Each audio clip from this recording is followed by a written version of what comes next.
نحمده ونصلي ونسلم على رسوله الكريم اما بعد فاعوذ بالله من الشیطان الرجیم وقال النبی صلی اللہ علیہ وسلم المسلم اخو المسلم او کما قال علیہ الصلوۃ والسلام۔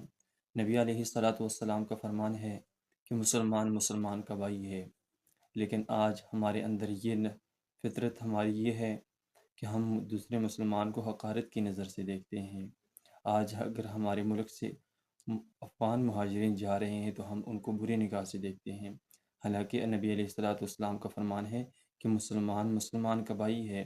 ہمیں چاہیے کہ ان کے ساتھ ہمدردی کریں۔ یہ مولانا صاحب کی اب ویڈیو اسکرین پہ آپ کو نظر آئے گی، وہ آپ سب حضرات سماعت فرمائیں۔ پاکستان افغانیوں کو نکالیں گے، ملک ہمارا کاروبار۔ میں اللہ کی قسم اٹھا کے کہتا ہوں، تمہاری رسوائیوں کا، تمہاری ذلتوں کا انتظار کر چکا ہوں۔ تمہاری رسوائیں ذلتیں دیکھی ہے، تم نے افغانی کو نکالا، جائے پٹھان اس کو نکالو۔ اس کے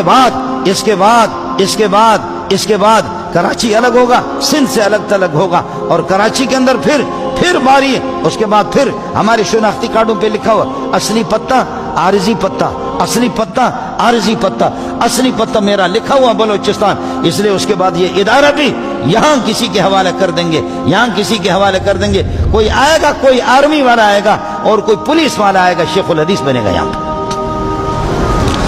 اس کے بعد پھر پٹھان کی باری ہے، پھر بنگالی کی باری ہے، پھر برمی کی باری ہے، یہ لعنتیں۔ اس لیے میرے نبی نے فرمایا کلا، کیا کہتے ہو یا علی المہاجرین و یا علی الانصار، اے مہاجروں پہنچو، اے انصاریوں پہنچو۔ میں عرض کر رہا ہوں کہ ہم محتاج، ہم لوگ ڈرپوک ہیں، ہم کچھ نہیں کر سکتے ہیں، لیکن افغانی ہماری مائیں اور بہنیں آدھی رات کو یہاں آپ جائیں گے، ابھی چمن میں سخت قسم کی سردی ہے، اس سردی پہ وہاں بارڈر پہ وہاں حرام خور بیٹھے ہوئے، یہاں بھی حرام خور ان کو دھکا دے کر اصلی شناختی کارڈ اگر دے دیا، اس کو کٹ لگا کر کے پھینکا، کہا دکھاؤ، اس کی نقل دکھایا، پھینک دیا، کہتے یہ تو نقل ہے۔ ارے اصل کو تو نے کینچی سے ابھی کاٹ کر کے پھینکا، اور وہ پٹھانوں، بلوچوں، سندھیوں، کچھ تو خدا کا خوف کرو۔